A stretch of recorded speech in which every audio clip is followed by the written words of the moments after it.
Hello everyone. I'm now just going to show you that how a teacher can check the answer sheet through the R assessment module with an inbuilt image editor. First of all, when an assessment has been posted by teacher, you can see on the screen itself. So it will be come into the home page like this. Teacher has to click onto the assessment, enter into the assessment. Now see at the below at the last there are two a title has been given. One is submissions and another one is details.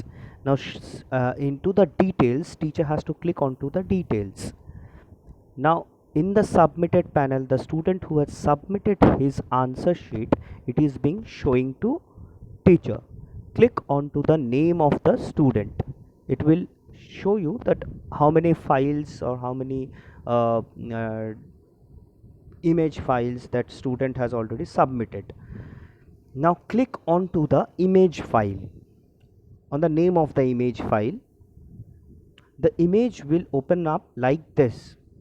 Now see at the top right hand corner there are three icons. The last icon is a tick icon, a right icon. Click onto that right icon, then your photo editor opens up. Now a teacher can mark on the names with this brush itself, or they can actually circle the thing, they can actually cross the all the factors and keep on doing all this. If they any teacher want to erase that, they can click onto the erase button and simply erase that whatever she or he has marked. So in this way a teacher can use the editor and then click onto the apply. See at the top just beside photo editor on white it is written apply. Click onto the apply button. Once it has been applied, click onto the done button. So your image editing has been completed. A toast message has been shown to you.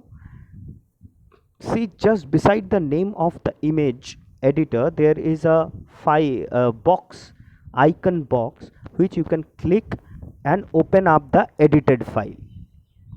So in this way a teacher can edit the file and simply can send it to the desired student through this check all button, that what he has given or what he has not given. So in this way a teacher can use our photo editor through our assessment module into the app. For any confusion or any details, please stick to our customer service help desk at any point of time. Thank you and have a nice day.